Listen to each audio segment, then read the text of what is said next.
I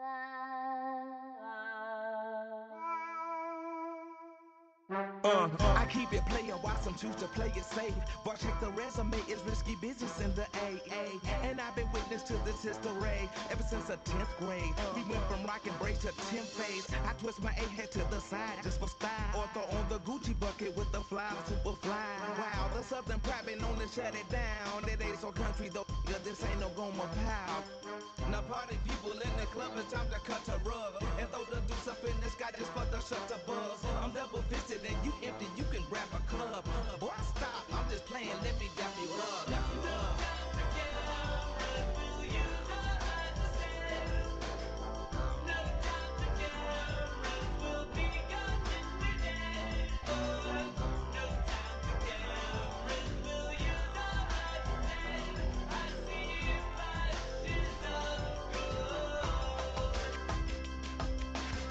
It's after 12 club like a high B.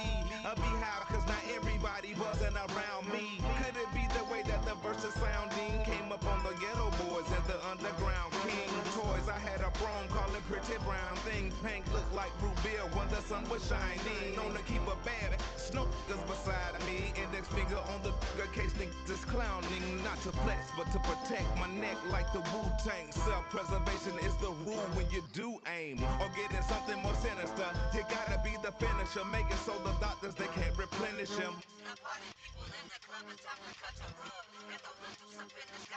Shut the buzz. Gon' get on some hoes, leave it alone. Triple OG status, 8 towns very own. Now party people in the club, it's time to cut a rug and throw the deuce up in the sky just for the shutter buzz. I'm double fisted and you empty, you can grab a club. Boy, stop, I'm just playing, let me dap you up.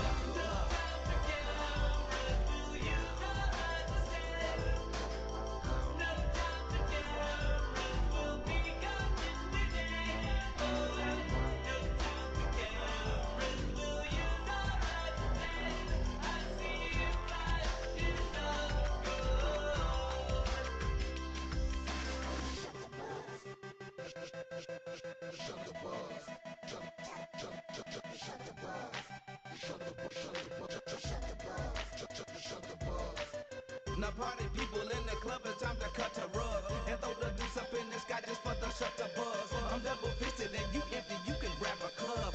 Boy, stop, I'm just playing, let me dap you up.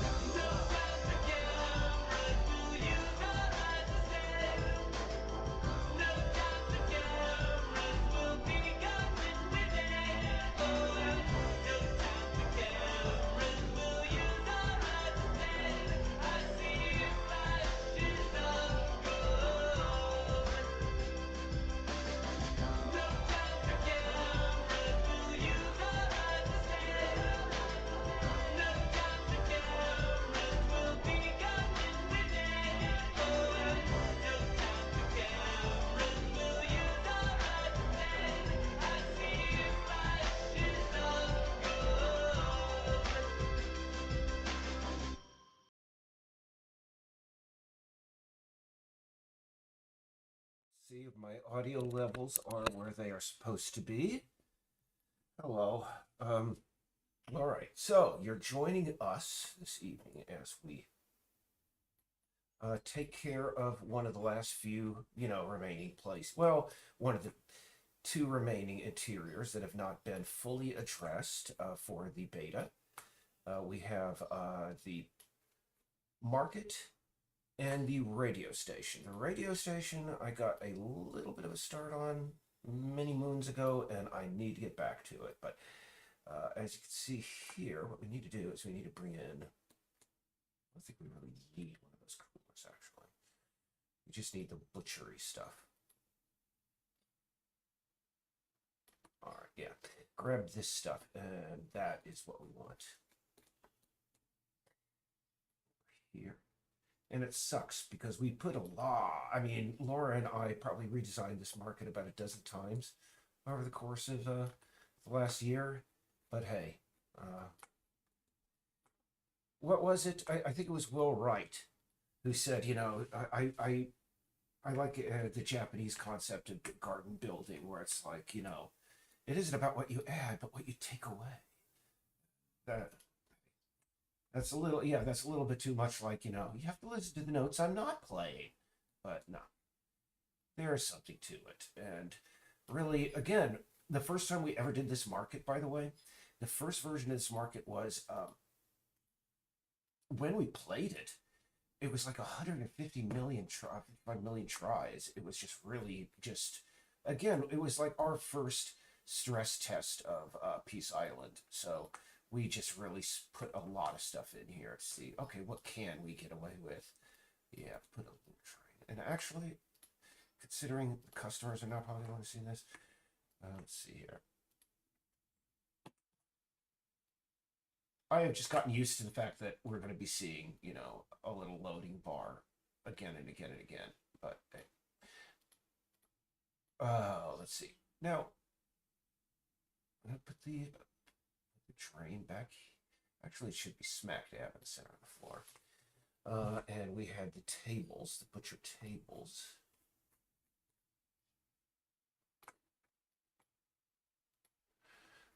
Let's see. Ah, there they are. Let's see. Grab these guys. And you know what we need to do? Is what that.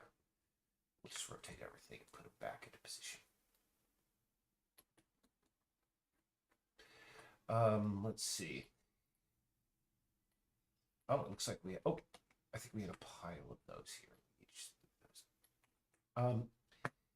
Yeah, but anyway, like I said in the games in the video's description, I think several years ago I did a stream that was similar to this, where I was like, what I've learned about game development, etc., etc. And I mean, looking back, I was so naive and so new back then. I just wanted, maybe it would be a service to any game developer who might watch this in the future to really just update that. And, I mean, I will stand by just about everything that I said in a lot of stuff. For example, I talked about just being able to visualize. Trust me, I'm the last person that you would ever think that to me that would be talking about visualization and positive thinking, being able to manifest. But I mean, I have unfortunately. I mean, here's the. I thought that everybody had the ability to sit and imagine that yes, this thing that I'm working on will eventually be successful. But I have since learned, and I'm glad that, this is one of these things I won't take back, that actually a heck of a lot of people just never try to attempt, either reaching their potential or reaching for a star or trying to do getting the job they always wanted because they cannot visualize themselves actually winning or succeeding. And I will say that I will stand by that. I mean, in the early days, I mean, my ability to just like go to that deli year for 3 years while I was working on this project, and just, I don't know, I just always knew it's going to be worth it in the end because I was like, I can see, I can visualize, I do it. There is, again, confidence. If you don't, here's the thing, if you have a problem with the concept of visualization, replace it with confidence, because that's what a lot of people who believe in visualization do. They mean it in a certain way. They walk through life like a sleepwalker, like assuming that their visualizations will come true. They don't have to do much,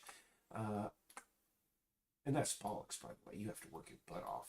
I mean, visualization is only one part of the process. Being able to visualize and being able to put your brain in that position and think about that. I mean, be able to see, yes, I can be successful. I will be successful, but yeah, I'm not a believer in the whole secret thing because you have to work as well. And so I will stand by that. And, I remember one of the pieces of advice I gave to new game developers is like something I called, you're familiar with the concept of the Mandela effect. And the Mandela effect, these days it's become in pop culture where, for example, apparently there were people who were like, they had heard somewhere along their way that Nelson Mandela, who was the first, black president of South Africa, passed away.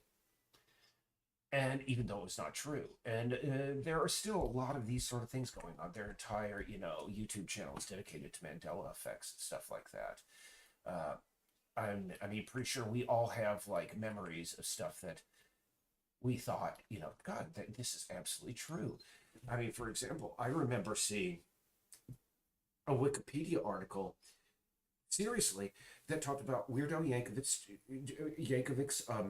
Jewish heritage, and how his father was, a rabbinical student, et cetera, et cetera.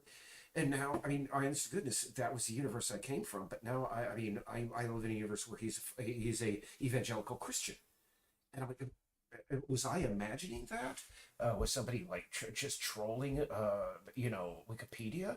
But on the other hand, I mean, was somebody, if they were trolling Wikipedia, would they have like generated such a rich and detailed history as I recall seeing? But anyway, my Mandela effect that I was talking about, that like preliminary, talk about game development, was when Nelson Mandela was in prison. From the very first day that he was in there, he comported himself as if he was going to be the next president of South Africa, and and he always demanded respect, et cetera, et cetera, and eventually, that wore off on even his guards. I mean, even his guards were like, they're starting to treat him with a little bit of deference, because they're like, come on, this guy's going to be the next president of South Africa. We have to treat him with, and that was a great example of perhaps a visualization, or just political or whatever. But from the very beginning, I mean, when I started on this project, Peace Island, I mean, I had no idea whether it was going to succeed or not. I mean, I hadn't heard of Stray. I mean, again, if I had, I probably would have gone, well, somebody's already done it. But actually, we're going to put this drain. Yeah, we should just keep it right there. Where was I? Yeah, Nelson Mandela. And that's the thing. I always approached this situation, game development, as if it was given that eventually, yes, I would be, a full-time game developer. It was just a matter of, eventually the world's going to catch up with me. And yes, and I won't say that's the number one thing, because again, it requires a lot of hard work. Again, we worked on the game for about pretty much almost 2 years before we started getting funding to the point that the game would become a reality. And, yeah, for those 2 years, I mean, every day, it was always this thing in the back of my head: am I wasting my freaking time? Am I wasting? I mean, really, is this game? I mean, making an open world video game with cats, on a main. Who cares about a main island? But for some reason, again, just being able to just put that stuff in the back of your head. Shh, be quiet up there. No, I am a game developer. I will be a game developer. This will be a success. And I mean, that's the thing that Nelson Mandela woke up with every day when he was on a Robben Island prison. Oh, another day of this bull crap. I mean, when am I going to be? I'm going to be the president of South Africa. I got more important things to do, and et cetera, et cetera. But anyway, and by the way, you can see that I'm here, right? Finishing up the market. And actually, I just noticed something. I'm going to take a little bit of an artistic liberty, move these back, and create a little kitchen, a little sink alcove back here. Because the butcher does need a place to, like, wash his freaking hands between working and distributing the meat. It's kind of gross. But anyway, all the details you got to think about. So, I mean, again, I realize that people can't, it was kind of odd, but I was reading one of the books that Jonas P-Orridge wrote, along with, the third mind of Psychic TV, et cetera, et cetera. He wrote something called the Psychic Bible. And I was reading it a couple of months ago when I was like on a ferry en route somewhere. And he literally included a chapter of, here's how you visualize. Here's how you get into your head where you want to be, and such. And it was like, wow, people don't do that automatically. So if you can't imagine your success, unfortunately, I mean, you might be able to stumble into success. But let me tell you, it really helps being able to visualize it, being able to just realize it. Just constantly have that positive reinforcement in your mind that yes, this will. It's just it's a given that this will happen. It just hasn't happened yet. And that's the way I always approached, Peace Island. I was like, yeah, the game hasn't sold, we haven't sold it. anything. We haven't done so many things yet. We just have to keep on working on it, and we will get there eventually. And sure enough, I mean, after all these years, I'm finally. I mean, we're 5 weeks out from the beta release of Peace Island, and that's pretty cool. It's not going to be perfect, not going to be 100%. I mean, it's only going to have 3 cats. They're going to be buttloads of bugs. It's not going to have all the content that we want initially, but let me tell you, goodness gracious, I'm so grateful that we met Lance Stucker, our new coder, or lead coder, because again, when he joined the project just started again. I mean, really just started taking off again. And anyway, and I would say another, I mean, important stuff to read. I had this up here.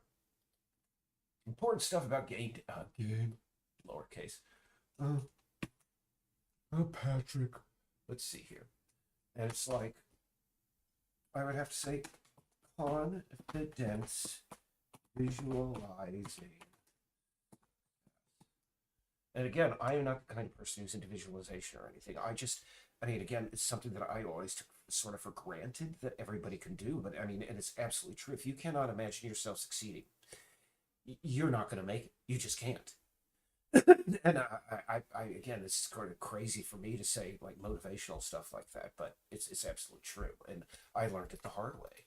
Well, no, I learned it through experience. And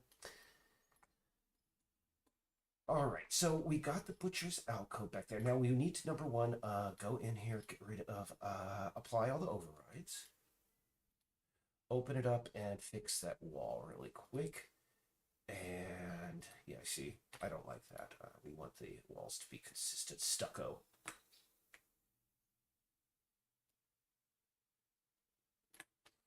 see here. Okay, and yeah, our drain is still down there. Very good. Now, what we want is we want a just good institutional kind of sink. I don't think this like marble sort of stuff, this Home Depot sort of stuff is what would be. I mean, I worked in a kitchen, so I know, you know, we use those institutional. I think I have. Let's just see how many sink prefabs that we have.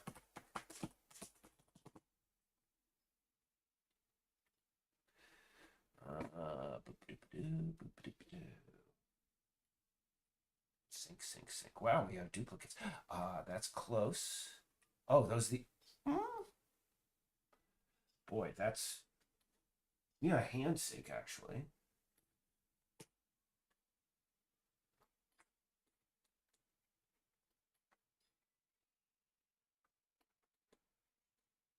Oh, sorry, I don't know what that was. Oh yeah, that was a. I was over at one of these 3D model sites because I was trying to find, you know, a good solution for vegetables. You know, just that standard sort of thing. If you've ever played Skyrim, you notice that whenever you go to the market, you know, they really don't have veggies in their baskets or anything. They literally just have, you know, a pile or like a solid just thing with a texture applied to it. And unfortunately, looks like, I mean, geez, if anybody wants to create, you know, a Unity asset that might, I mean, nobody's created that, but I'm just saying, and it would be really great to have something like that. It looks like the litter box somehow got levitated off the floor. But now another thing that I'd say, and I always have to caution you here, and it is just absolutely true. Sorry, I just want to get this off the floor so kitties can use it without. All right.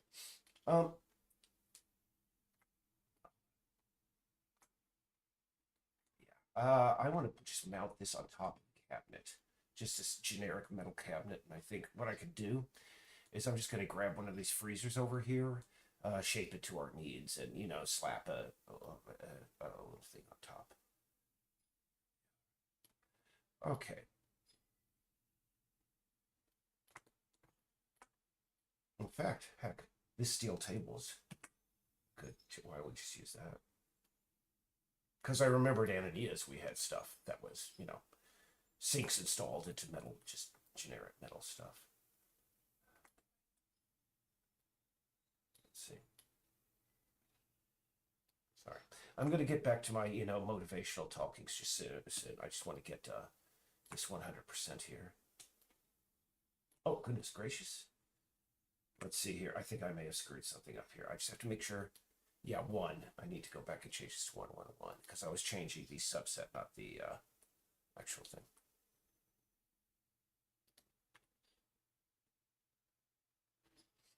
Okay. There we go.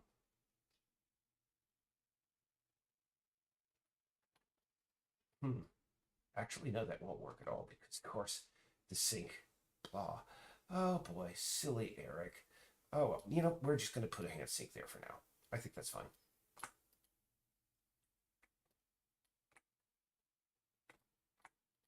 I'll just add like a circle there. And we grab that paper towel roll that's back over there because you always want that. Let's see. In the sink, kitchen.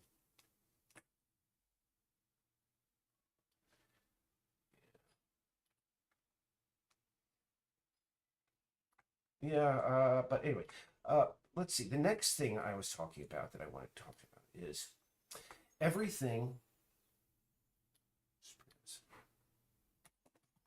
Everything will be 10x more difficult than you imagine. It just will be. If you didn't hear me, I said everything in game development will probably be about 10 times more difficult than you imagine. It just will be. It sucks, but there you have it.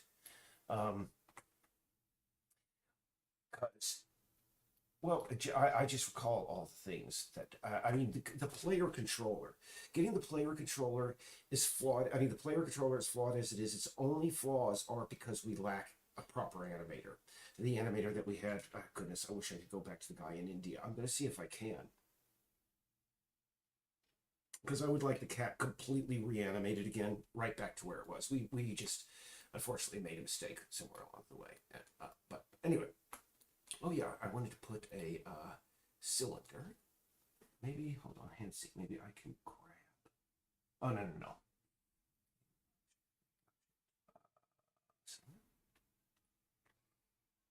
I'm just going to make this some sort of generic rusty thing because you can't have like a pipe leading right into the ground. That's not the way, things work. Oh, the seagulls are out. Boy, it's becoming autumn up here in But yeah, I knew a quadruped controller would be difficult, but I didn't know I mean, we've had to go through, I think, 3 iterations of the controller, and then by the time we're done, we're going to have to go through a 4th because I just do not like where the controller is right now. I would really like it redone.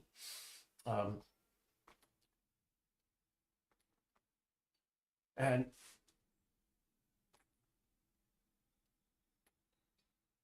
let's see here. I want Rust T. Let's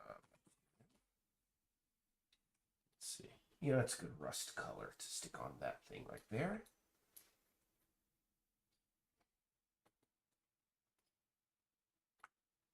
And now that I'm thinking about it, we should put some knives and some stuff over here. Just when you think you're done. Well, actually, no, after this, I got to do a couple of those veggies. I think there are still 2 veggie bins that have not been filled.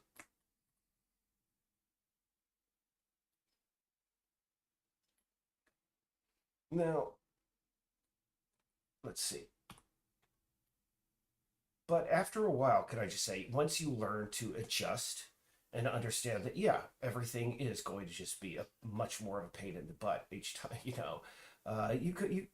learn to adapt. You just flow with the punches, and you're like, okay, well, I learned something. And actually, let me just scale that down. Perfection. And I want, do I have a cleaver? Let's see, cleaver. Nope. Knife. Butcher knife. There we go. That's a cleaver, baby. Yeah, just put the butcher knife over here. I'm sorry I haven't checked to see if any chats. For all I know, nobody's watching us. I mean, usually we have only one or two people. I mean, really. And I will in a bit. Now, let's see.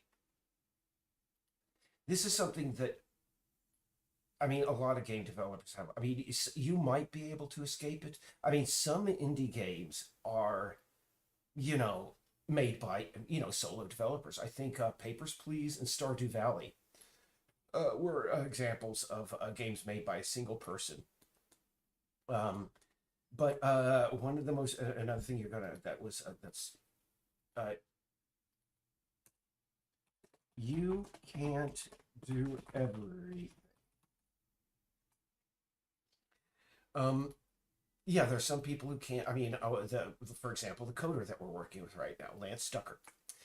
He's created, I think, 4 games now, all by himself, solo dev. But for some reason, he's one of those people that lacks confidence in the ability to visualize, because every time I've seen him do this twice. I mean, I've known other people, artists that do this, where they're like incredibly talented people, and they produce just amazing work, but they're like, oh man, that's crap, I'm going to start over again. And you're like, what the hell are you talking about? This is amazing. Oh, I'm not a game developer. You know who's a good game developer? Todd Howard. What the hell are you talking? Yeah, and there are some people who just, unfortunately, they do have the skill, but they just don't have that ability, as I mentioned earlier, to visualize their success. And I don't know, they always find a way to self-sabotage. And that is something, I was very good at for the longest time, self-sabotaging. I would always set up my thing was I would always set up a project that was so impossible to do that in the end I could just walk away and go, I couldn't do it because I just didn't have the time. The life is too short for visions so grand as mine. And, so in my more critical moments, sometimes I think to myself, Jesus, Eric, was Peace Island, just a continuation of that, just trying to overextend yourself. But here's the thing is, maybe it was at one point, but fortunately, because of hard work and dedication and never freaking giving up, it's gotten beyond that. We have coders. We have, the game is very close to beta release, and heck, that's pretty awesome. All right. So all we have to do now is, I think, these two. Oh, we have 4 bottom shelves in the veggie aisle. And I think the only vegetables left in my arsenal are like, tropical fruits like papayas and such. And I've never, I mean, I'd have to go out to Cliff Island Market the next summer and see, do you carry papaya? I don't think they do. Cliff Island Market, I mean, they sell like fishing tackle. Because literally that's you could just go out to a dock and catch yourself dinner if you're a good enough fisherman out there. Which is pretty neat. If you're a meat eater, that is. Not so much if you're a vegetarian. Let's see. And this is what gets me. And maybe I'm incorrect. Hold on. Because Cliff Island, the only church out there, is Seventh-day Adventist. It's the oldest church. In fact, the road is named Church Road. Seventh-day Adventists, I have to look this up. I don't, I mean, I pride myself on my knowledge of religion, but I believe Seventh-day Adventists vegetarian. I thought, are they not? Yeah. Seventh-day Adventists are vegetarians. And I mean, Cliff Island is an island of lobstermen and fishermen. And I mean, there was once a cattle farm there and a chicken farm. The chicken farm was still there in my time, and the few times I ever went out there. It's kind of strange. Is it like, Jewish people in kosher that like some decide say, yeah, during the holidays I'm going to keep, because I mean, I've known, as they said in Beep, the Jewish people are like, bake and schmake and hand it over, I'm wondering if there's some like Seventh-day Adventists who are like, for the holidays, yeah, I'll do the diet, and if I'm feeling really pious or something, maybe I'll do it. But usually, because how else could a community of vegetarians sustain themselves on an island? It did have a little bit of agriculture, but not enough to support a large population.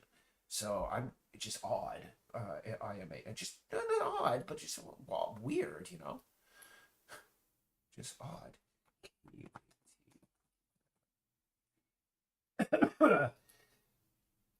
I went ahead and put kiwis. Let's see what else we can add here. We got garlic. Those are grapefruit. Why not? Oh, wrong one. Because we want the grapefruit without the crate. And I'm pretty sure people are going to go in and go, how come I couldn't bat the vegetables around? For some reason, Patrick is now our playtester. Here's maybe in the future thing. The problem is making sure. It would be great if the cats could just go in there and whack the veggies around just like they could everything else, but so many collider issues. I mean, it would cause some computers just go, nope, not doing that. So I don't know whether we can do that. So, and that's why really in the end, I really would like just, pictures of, that those solid things where you could just place a fruit texture on top that you see in like Skyrim and Elder Scrolls games. Let's see. Okay, so, and actually what we're gonna have is we're gonna have pink grapefruit. That saves us some time. So you have grapefruit, pink grapefruit. And to do that, we're just going to take the albedo, move it over to a nice pink. Actually, pink grapefruit, I forget, is yellow on the outside as well. So, I've not eaten grapefruit in decades. So, you'll have to forgive me. Let's see. I think I'm just going to have to do that. I'm going to copy that so I don't have to constantly type it in again. Okay, so the last piece of advice I dispensed there was you can't do it alone. And I mean, again, some people can, but the sooner that you accept that you need help, I think, and you can't, and it's not bad. It doesn't make you a bad game developer. Jeez, I did it again. To like ask questions and and there we go. And get people to help you out, I think you'll be better off because I mean, and that gets us to our next thing. And now that I've established, the confidence and in your ability to just stick with it is so important. And I've basically laid out why it's not a good idea. It's a good idea to have people to help you out. I'm going to touch on something, but I'm not going to go into a lot of detail because I've gone to a lot of detail about it a lot of times before, and I've done live casts about it, and I'm pretty going to do live casts about it again. But hold on for a moment. I just want to place these melons before I, write it down on our big crib sheet over there. I'm going to duplicate that because that melon up there is defying gravity. Screw you, melon. Stop defying gravity. All right. Move that up.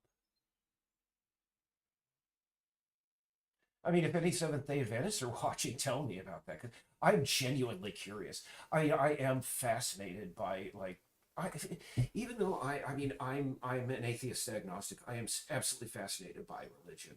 I'm sort of like Jen and the woman who I think that's her name, Fundy Fridays. She's like me. She considers it to be a fantastic show, but she doesn't really believe in it all that much. And likewise with me, that would yeah, we're down to the mangoes again. The papaya and mango. We gotta have pears. Oh, pears are so Maine. Yeah, definitely. And we're going to have two kinds of pears. We're going to have the red pears and we're going to have the Bosc pears, man. Pears, by the way, me personally, least favorite fruit after bananas. Bananas are a crime against just I don't I oh god.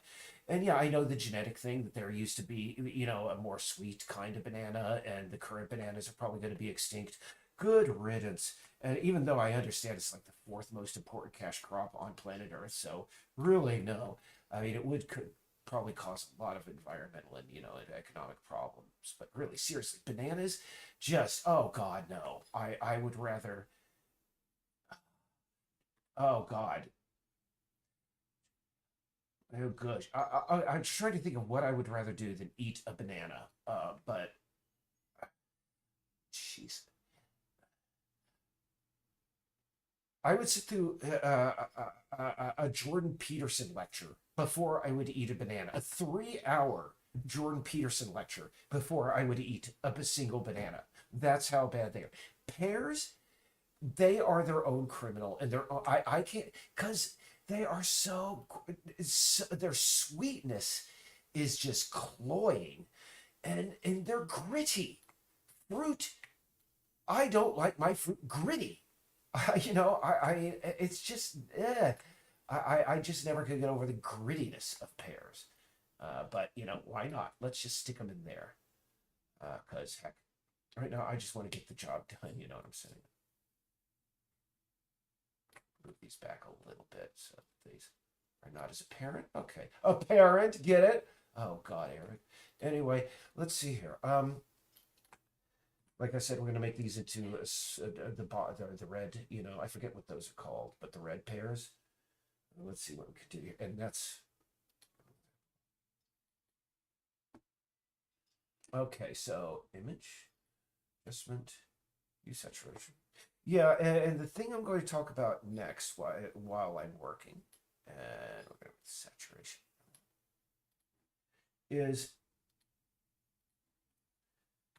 when you do hire, be careful who you put your trust in. That is more important and more easy to forget than you would believe. There we go.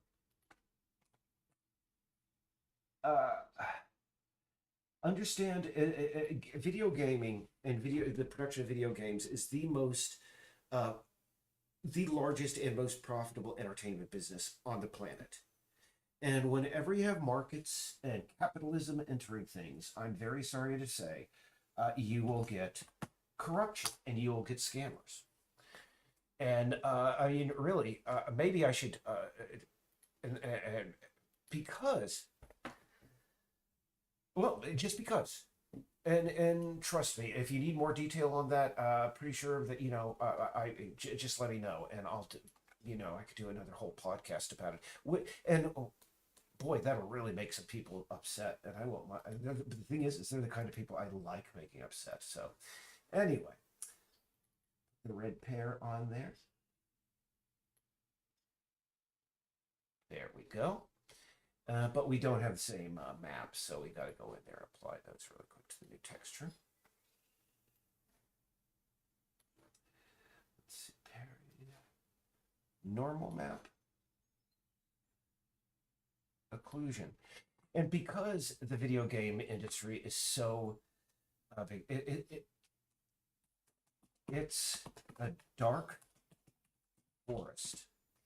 And if you don't understand what that means, let me introduce you to those who don't know something called the dark forest hypothesis. And I forget exactly whether it was Zhijin Liu who came up with it, the guy who wrote the Three Body Problem, or is somebody else. It may be either one. But the dark forest is a possible answer to the Fermi paradox. And if you're not familiar with the Fermi paradox, the Fermi paradox is basically this question. There are so many stars in the universe, and we know, in the galaxy, and we know by mathematics there are going to be so many planets around those stars. And because we know the approximate age of the universe and we know the approximate age of humanity. How come? Because there should be tons of aliens out there. How come we're not hearing from them? And there have been multiple things, multiple theories, advanced as to why this may be. And one of them is the dark forest. And that is the concept that perhaps we're not hearing about about from other aliens out there because there are enemies out there, other species, other advanced races, so advanced that we are less than insects to them. And if any civilization out there that does speak up and start broadcasting, these enemies come after them and wipe them out. And so all intelligent species that have been able to go through this great filter keep quiet because there are dangerous people out there. And unfortunately, you would think game development is something nice and sweet and everything. No, game development is a cutthroat, horrible business. And when you get into it, you got to understand what you're getting yourself into. And you will meet scammers. And I mean, right now for example, even if you're not looking for scammers, at every level in game development, you are going to have to deal with corruption. You're going to have to deal with people who have no interest other than to rip you off. And case in point, right now, we're going to be shopping Peace Island around to publishers right now. And we're under absolutely no illusions about these publishers. Yes, they are going to they're going to fund the development of the game. But they're going to want their pound of flesh out of it, and they're going to have their demands, and they're going to do everything they can to maximize their profit at our expense. It's just the way it is. And, and if you think that's a negative way of looking at it, I mean, hey, sorry, this is the voice of experience. If you don't approach it this way, you're going to get burnt. Okay, so I think the only shelf remaining here is this guy back here. And I think there are a few miscellaneous products that we can fill those shelves up with to, get ourselves over the hump. So, yeah, and I mean, one of the things, and you can call me crazy, but understand, Annapurna Interactive didn't have to do any advanced marketing for Stray. You know why? Because Laura and I and everybody here at Peace Island was doing the advance publicity for them. We spent months publicizing cat game, cat game, cat game, cat game, cat game, cat game. And so when Stray came out, everybody's like, oh, that's the cat game I've been hearing about. So, I mean, that's an example where, maybe it would have been in my best interest, well, never to promote the game at all. But no, if we had not promoted the game, we'd be screwed. In fact, I think this is backwards. Yeah, this is backwards. Oh, no. That is correct. Okay. It's just that the baskets would be at that end. Okay, I don't know what the heck I was thinking. You have to forgive me. So, let's see. I am going to just go bag tea prefab, and we're going to find a bunch of just stuff that maybe would look good over there. But before I do, I'm going to dash out of the room and use the restroom really quick. And, I'm going to check and see the chat and see if anybody's talking. And if not, probably not. I'll just come back and I'll continue my discussion, of what I may have learned in the course of all these years of game development. And man, this market is looking really effing good. I mean, not perfect, but it's looking really good. And considering when we first had it, it was 155 million tries. And now we're down to 1.5 million. I think all total is 2 million tries. And that is, I mean, not even in screen view. Let's see. Where's our game window here? Oh, we don't have our I think I got rid of the camera. We could put a camera there, but in fact, I'll do that really quick. So what we're going to do, right before I head out to the restroom, game object, create ourselves a camera.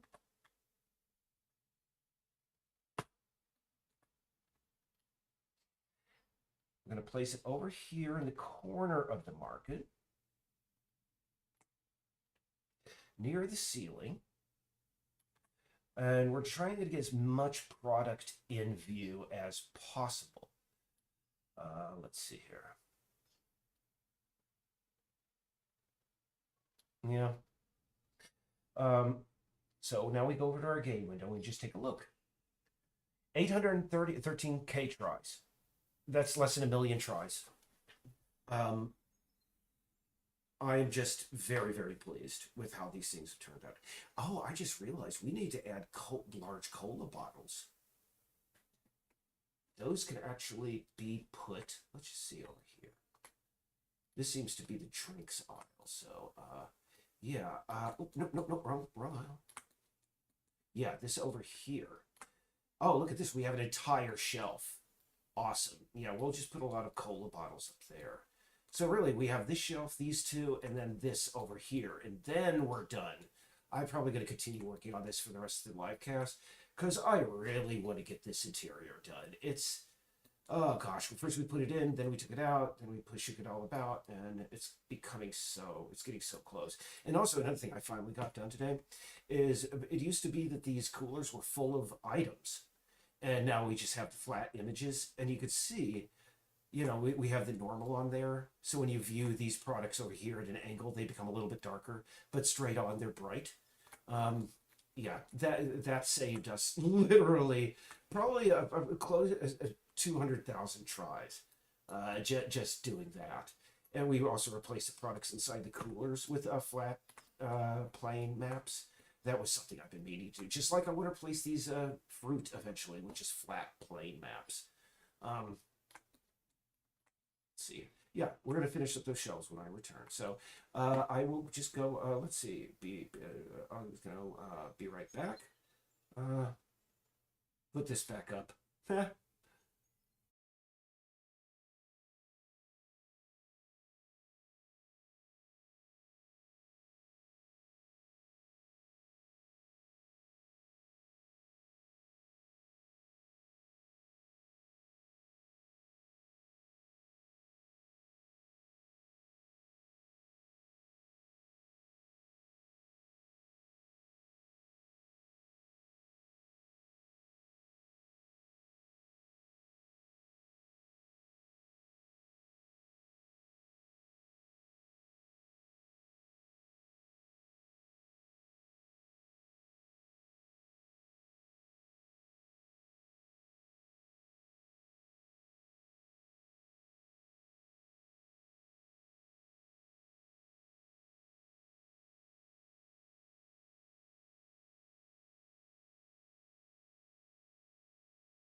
I'm gonna just check and see how few chats we have over here. Let's just see my window. Oh.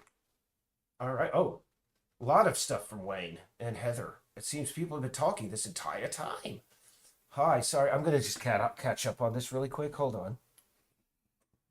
Hi, hello, Wayne. Hello. Achieved when there's nothing more to add. Yeah, thank you. Yeah, thank you, Heather. I'm very sorry I missed all your chats. But yeah, love Skyrim. Thank you. God, can I just say, I so liked Oblivion more than Skyrim. Skyrim was just so much of a cash cow. How many times are you going to make us buy the same game, Bethesda? It just annoyed me. And also, can I say, there were parts of Skyrim, for example, like you go into this cave and you discover this old like meeting place where it looks like they're going to raise an army or something. And I was like, when I first visited, I was like, oh, I bet we raise an army and this is going to become our barracks and everything. No. I don't know. I thought the final battle in that game was just sort of like flaccid. You know, when you go in there and you're just trying to do anyway. Skyrim, I didn't like it as much as but that's just me. Just going down. Oh yeah, it takes a while. Yeah, Wayne, you're absolutely true. Yeah, like you see right now, I'm taking my time. Yes, please do. Yeah. All right. Boy, oh boy, I'm very sorry, guys. So many people have turned. It's yeah. Surprised me how jumping fully fixed. It's better, but it's not 100% fixed. And again, this is something that it's getting better. And so what we're going to do right now is we're going to fill this thing with bottles, the cola bottles, like I said. Let me see if we have cola prefabs. Oh, yep. Cola, chocolate. Let's see here. Huh. Let's see our bottles. I'm very sorry that it took me so long to read your chats. I sincerely apologize, but I'm sort of like in my narrative here of what I was going to talk about. And look at this. Well, that looks like trash, actually. That wouldn't. Yeah, that's a discarded bottle. That wouldn't be in there. But we'll find a good bottle. I know we have some. Ah, there we go. We want the soda pop bottles in there. Yeah. We want those.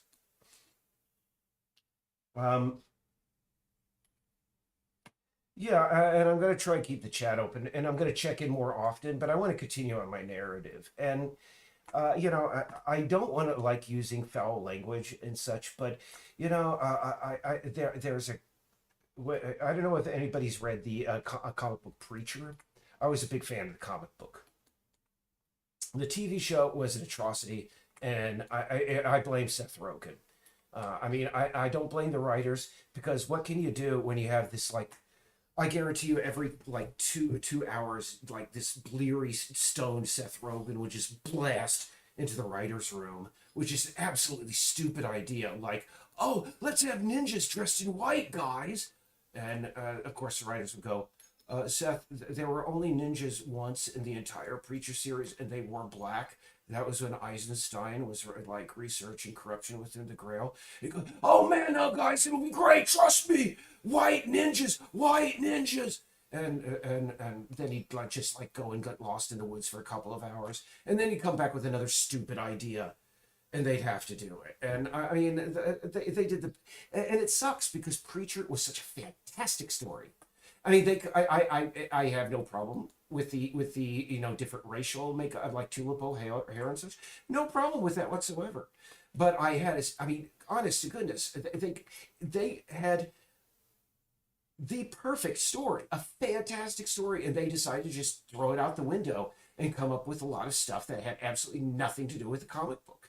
But anyway, I'm going to bring it back to my list. One of Jesse Custer, who is one of the was basically the main character in Preacher. Of course, he was the preacher. His father had 3 pieces of advice for him. And one of them, I'm going to use this in here. And really, these days in the world of profanity, words like this are considered as bad. So I'm going to say, don't take no shit off no fools. Don't you take no shit off no fools. And that you may say, well, gee, that isn't a really great way of putting it. I mean, could you be a little bit more descriptive? Absolutely. If you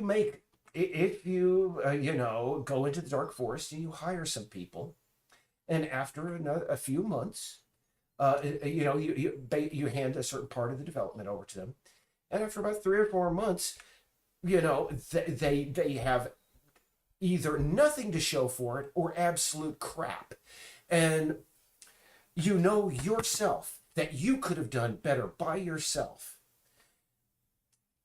And when you bring them in further for the discussion, don't be a jerk to them. Just bring this up and go, listen, it's been 7 months, and gee, how come the interior, is just looking really bad, and so on and so forth. And what they're going to do is they're going to throw some stuff at you. Some corporate speak, especially if you made the mistake of hiring anybody that worked for a AAA game studio. They will say, "Oh, it's an iterative process," and blah blah blah, and they throw these words at you, but some back here, this voice in the back of your head is going, "This guy's throwing me shit." Listen, don't take shit off of them. Don't. Just get rid of them as soon as humanly possible, and they'll be. And if they throw you a sob story or whatever, no. Understand, if you are, and this is something I'm going to come back to. If you're the person, if your project is funded by crowdfunding, you are the only person standing between those people's hard-earned money and those scammers and these layabouts and these losers that'll come in and try and take advantage of you. You owe it to the people who put their confidence and trust in you to get rid of those people, because they are your number one concern. Stick with the people. That's something I'm going to touch on later on. And I mean, I had this one guy on there. I mean, we had this one guy, and let me tell you, every meeting I could count on this guy not only screaming at me, but screaming at me in the most disrespectful way that one could imagine. I mean, shrieking. And fortunately, we finally got rid of the guy. And I understand on his way out the door, he said, "Oh, Peace Island's never going to get done. Eric's crazy." That's coming from a guy whose default way of communicating in a business way was screaming at the top of his lungs. Also, I could not post anything on Facebook because he would assume that anything that I wrote was about him. I remember when Trump was going back on like nationwide tours again after, after the 2020 election, and he left for a while. I posted something about Trump, and this guy was like in tears. "Eric, how could you? I'm not trying to do anything. I'm talking about, again, you got, don't take shit off of no fools when you get people like that, because in the end, can I just say, the work that this person did was, for the most part, very substandard, and we would have been better off without him. So, and really, I really should put that, and I mean, if you are crowdfunded, take their money seriously.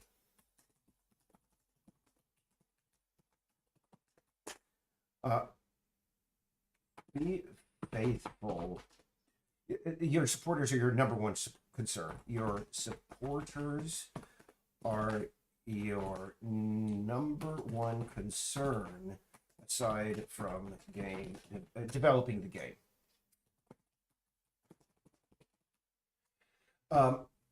Make sure you send premiums. Make sure you reach out to them. Make sure that you give ample updates. Yes, you will notice that, people, I mean, especially if you're on Patreon, you will start to notice that people, when you do updates, you'll lose a little bit of support because people will go, "Oh yeah, I forgot that I subscribed to that a few months ago." But the benefits of, doing constant updates and keeping your supporters informed far outweigh the drawbacks. It's something you got to do. Just, I mean, every week, set aside 2 nights or at least 1 night that you take care of all incoming, patron email, et cetera, and it's, I think I've said enough about that part. But I'm going to see who else said anything over here. That's okay. Okay, could you? Oh God, thank you. Oh, I'm sorry. Gosh. Oh, gosh. Sorry, guys. Ha! Does the market sell Blue Wonder Power Milk? Hoover Font. No, but people who contributed a certain level, they get to name products in the store. So I don't know. Maybe. Let's see. Let's see if we have any other canned goods that I could fill this last slot up here with. Oh, African. Candle. Candy. Canister. Canteen. Just flipping through these and see what we have. Because we have so many, assets. I mean, prefab, just, prop assets. Ah, hold on. There we go. Lone Star beer, baby. Do we have a 6-pack of that? Doesn't look like we do. Too bad. I don't know. Maybe the store only sells singles. That's fine with me. Yeah. Okay. Scale these up to the proper size. All right. Or we can make them. Actually, we can make them like the. Oh, I see why. This is actually a garbage can. I mean, a garbage piece, because you can see isn't. For a moment there, it looked sort of screwed up. We can make these like the Foster's cans, you know. Australian for Budweiser, as my Australian friends tell me.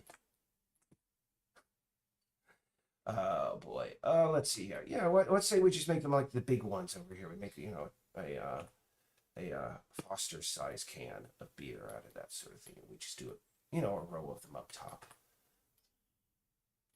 But no, I mean that's one of the things that has not been done in the market, and that is like adding, you know, supporters. That ties in what I was talking about, being faithful to your supporters. That is one of the things that we are a little bit behind on, is applying people's game in-game mentions into the actual game, because there are about a dozen people who asked for products in the market to be named, you know, after certain things. And yeah, we got to add those either in poster form or, you know, in just redoing the texture map. Lot of that to be done. The reason that I haven't really jumped on it is because there are literally hundreds and hundreds of those things to be done. And I think it's going to be probably, you know, I think by the time the game releases, we'll have all those inserted, but it's going to take a while. And as you can see, unfortunately, I've had to come to peace with the fact that it's going to think every time we duplicate an item. Yeah, it sucks. Oops, I made a mistake again. I'm going to move those back. Sorry. I duplicated an LOD, not the actual can itself. So, all right.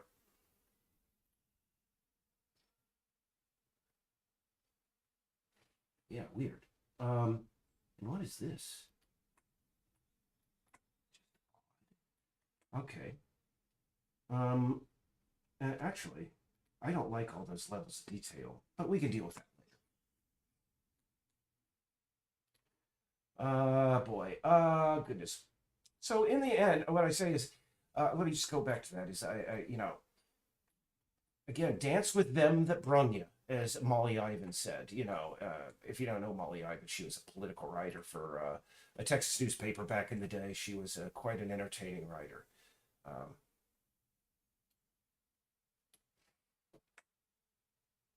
Um, but yeah, and also, I think one of the things that people don't understand is be patient. Game development takes a long while, as does, you know, promoting your game. I have never been very good. I mean, I hate the concept of marketing. I mean, I played the Bill Hicks bit about marketing, but the last time I did, I got muted in a certain country. I just really hate the concept of it, of that and everything. But for some reason, people say, Eric, you're so great at marketing, etc. And I think it's maybe, you know, the same way they did this study. They found out that the average, you know, atheist knows more about Bible history than actual Bible scripture and such than the average Christian. Strangely enough. And I think just people who absolutely despise marketing somehow, maybe like myself, might get it. Because, like, I mean, I've said this many times. I've had, like, master's students from UCLA, on, you know, ask for telephone conversations with me. And they're like, how in the heck did you, you know, we're so successful at public, you know, funding? And I'll tell you, it's because I was patient. I keep on going back to this on the game development subreddit. It's just hilarious. You go on there and you see so many kids, and I have to call them kids because no adult would say something so stupid, but they're like, I've been working on my game for all of 6 weeks, no, 6 months, and my Patreon's been up for 2 months, and I'm not bringing in money yet. I can't quit my job. What am I doing wrong? Goodness gracious! I mean, to really go into everything that was wrong with that question would take me literally hours. There is no shortcut to freaking success. That is the number one thing. When I started this game, when I started work on Peace Island, I started out with the mindset that this would take me at least 5 years to get done. And I mean, at that point, the thought of even doing crowdfunding hadn't even entered my brain. I was just like, you know, this is just, you know, something I'm doing, you know, and whatever. But It's just so many people try so fast. And also, if you try Kickstarter, this almost like Kickstarter. If you fail, try again.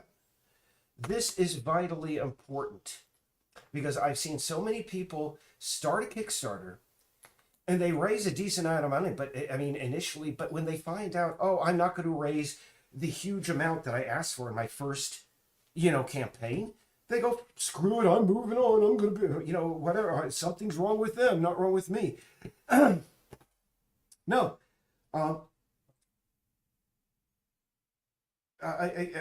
If you the way I did it, the first Kickstarter I did for Peace Island, I asked for so much, and of course I failed. And you know what I did? The night that first campaign failed, I started a new one that asked for less than half of that amount, just so I could say, can you help me get the project toward demo status? And sure enough, I'm sorry, I'm gonna have to turn off my. I think Lance is on our company chat, so give me a moment here. Sorry. Yeah, Lance. Sorry. BRB streaming. Give me, because I think I'm gonna be done in about 20 minutes here. Let's see here. First off, I gotta mute this tab. Hold on. Let's see. Mute tab. Mute.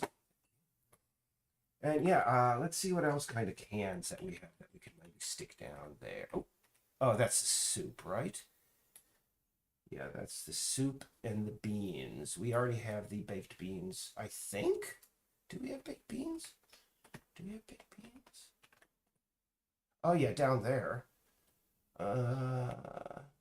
Heck, we're gonna have the massive cans all the way over here. That's it. Or yeah. This is where you buy the beans in bulk. Right over here. Oh, God, but that is a really crappy model. Hold on for a second. Does this have LOD? It's got to have LOD, because that's just awful. Yeah, we can't use that. That's just awful. Oh, yeah, that's LOD, by the way. That's... Ooh, what do we have here? Another kind of beer. Yeah, okay. And we went the 512 one. Yeah, and I'm wondering, am I going to get this done in the next 20 minutes? Probably not, but you know what? That's what tomorrow's for. Because I ain't got nothing else to do. I'm going to be working on this tomorrow and the day after and the day after and the day after. Unless this coming weekend is Sacred and Profane, which is a thing here in Maine, which happens but once a year, and I always take the full day off for that. But I don't think it's going to be until the 21st for my own reasons. So I'm going to just stick a couple of beers, beer, and put another can on top so it looks like it's balancing, and then we're done with that. Boy, filling these shelves is like freaking pulling teeth, let me tell you. Everyone, it's like the Battle of Stalingrad. Inch by inch, we're slowly filling the market,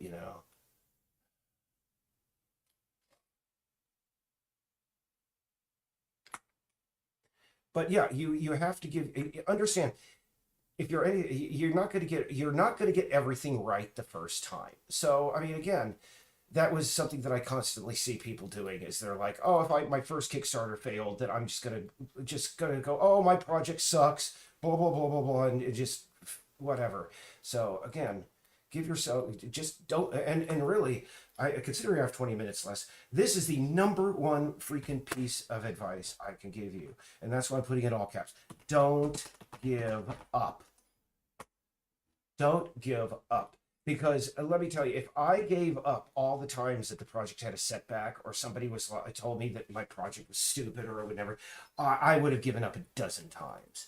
But no, I mean, understand, there are people in this world that are condemned to living life, never producing anything of creative value.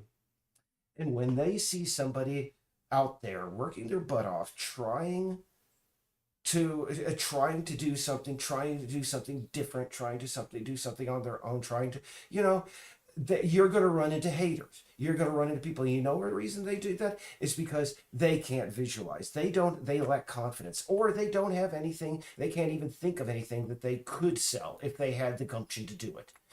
Screw those people.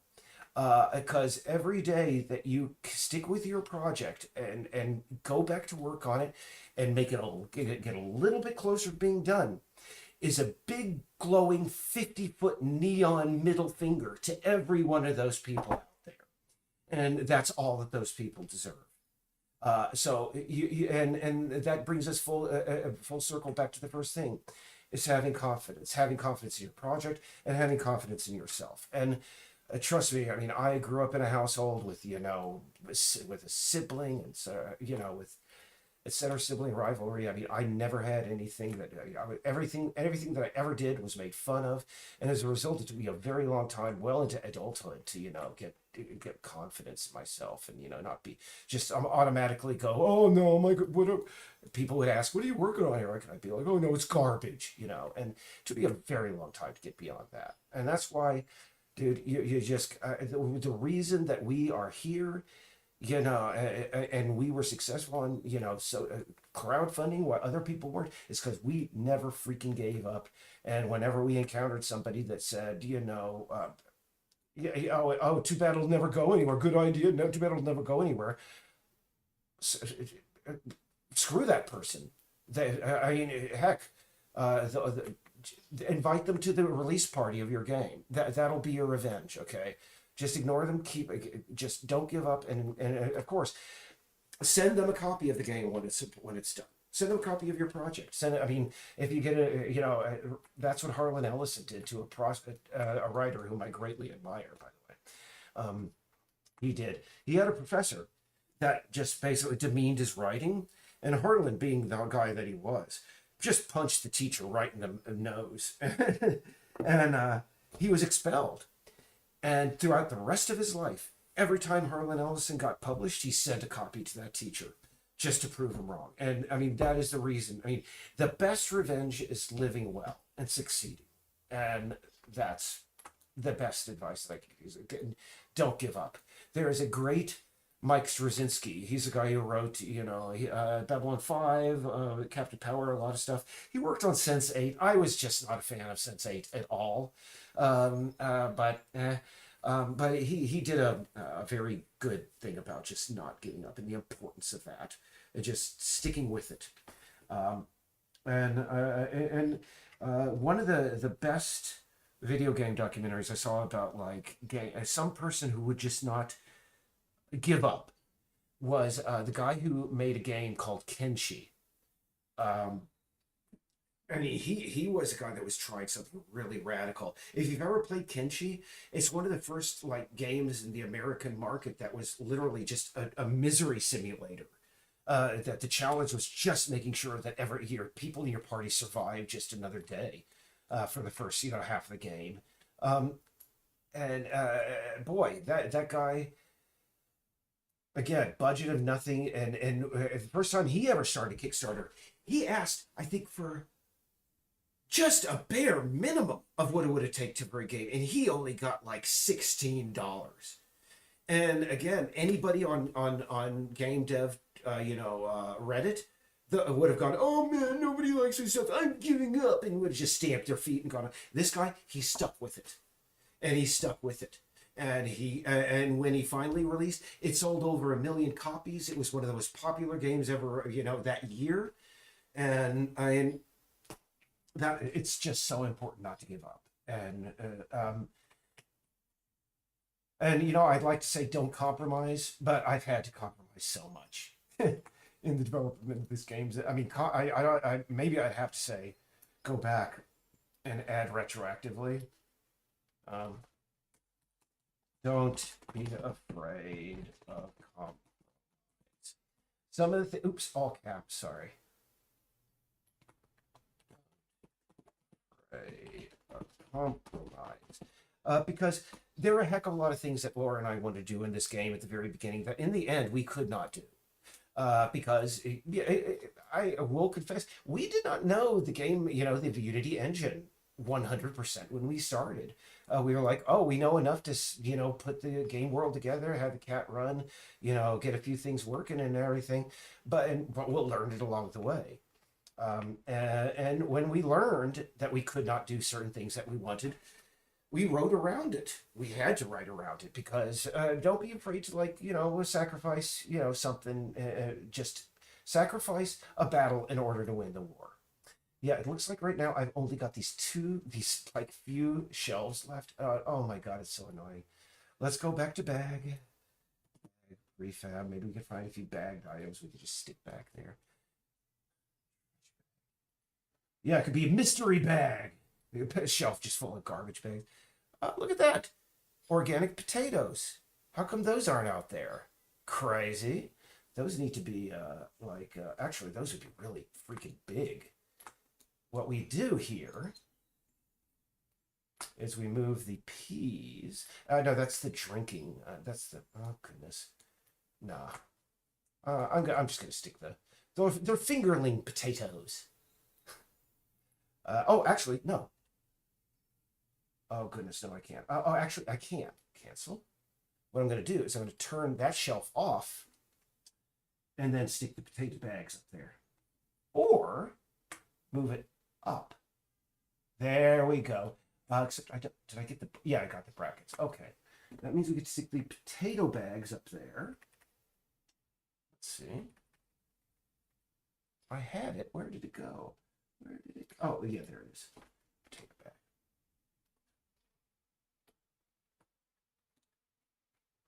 Ooh, it's got another one of those weird LOD issues. Hopefully that's not going to be an issue. Yeah, just do a shelf of potatoes. Why do you have them behind the counter? Well, those are the adult potatoes.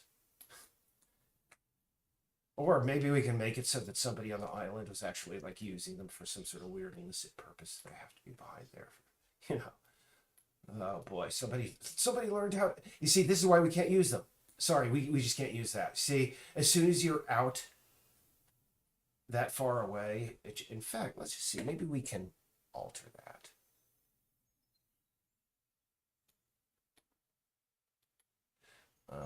LOD.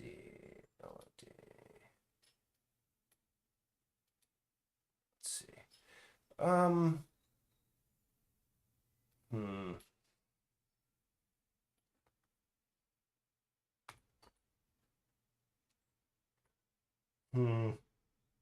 Nah, can't. Oh well. Well, we'll find some other bag to stick there. There are always more bags. Oh, that's it. Grandma's famous mystery bag. For sale at Garrison's Market, Peace Island, Maine. All right, yeah, there we go. Oh, it's on the ceiling. I need to get it way down there. Boy, oh boy. So anyway, I think that's really all I had to give about, advice I had to give about, game development, the subtitle of this, stream. Because, like I said, a couple of years ago when I did the first stream about, that was a time when I learned that in retrospect, I had to learn how incredibly lucky we were. Because, again, to me, when like I said, when we started getting so what was it? Social media, following, and we started getting really good Patreon support. That happened less than 2 years into the process, and I was like, I wasn't expecting that to happen until like 3 years in. So that's the reason why I was successful, is because I was planning for way in the future. I did not expect success. I figured I would have to work for years. And if you're not aware, I worked for the first 2 years I worked on the Peace Island project. I was working at Ananias, the deli. Every day I went in and I did 11-hour shifts. And if I was lucky enough to get a night off, I come home, sit with Laura for about 10 minutes. We'd have, get my green bar of social conversation, my social bar greened up like it is in The Sims. And then if I had any energy, I would go into my room and I would work on it until, about 1 o'clock in the morning.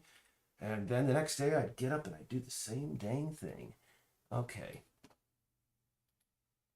I like that we have these bags. Okay.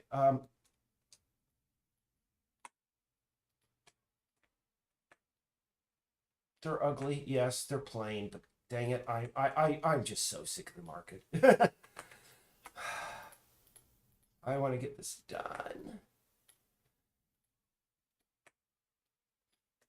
Okay, let's see. Pull these guys out. And that one rotate back. And that one, let's see. A little bit.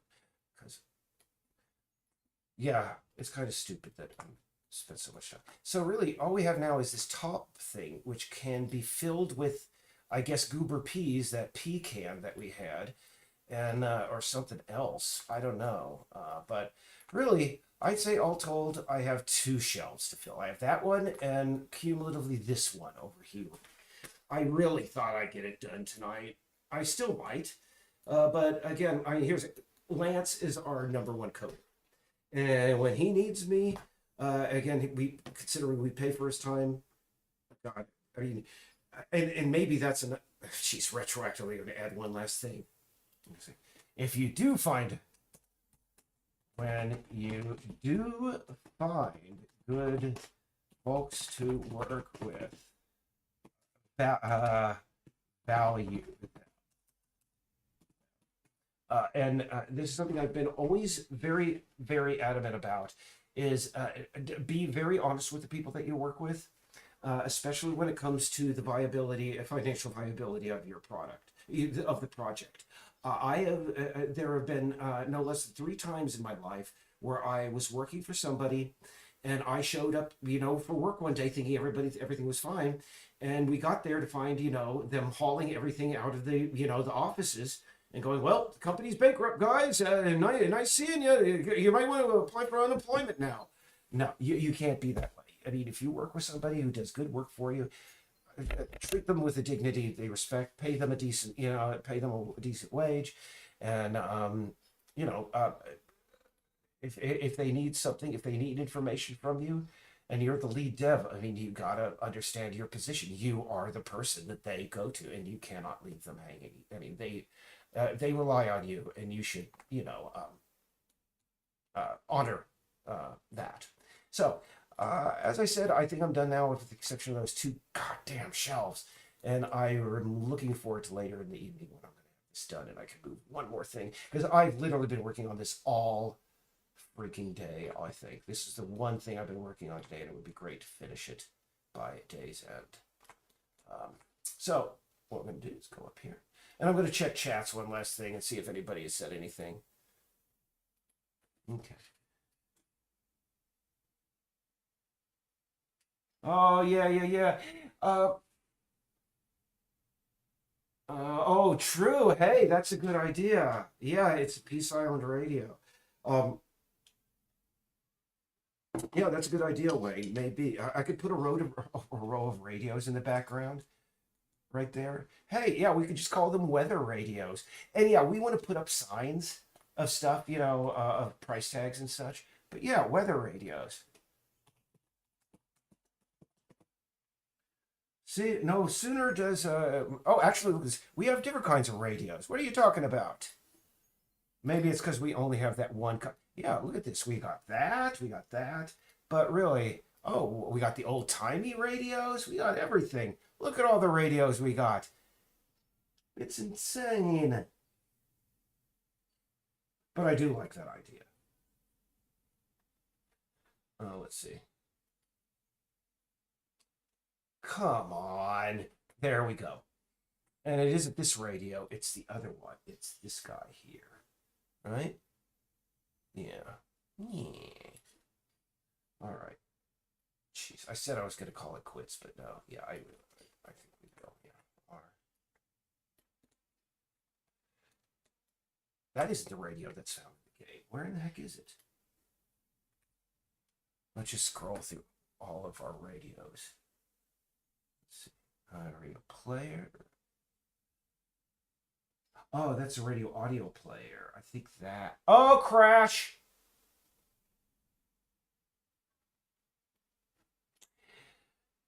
Thankfully, I was working in a prefab, and meaning all of my work was saved. This is a good time as any to end. Thank you very much. Have a good evening. Let's see, a rack of postcards. Maybe, yeah, maybe. So anyway, take care, guys. Thanks for tuning in. And yeah, thankfully, everything was saved on inside the prefab. So again, take care. Talk to you guys next. Oh my, I've been going for an hour and a half. I'll see you later. Take care.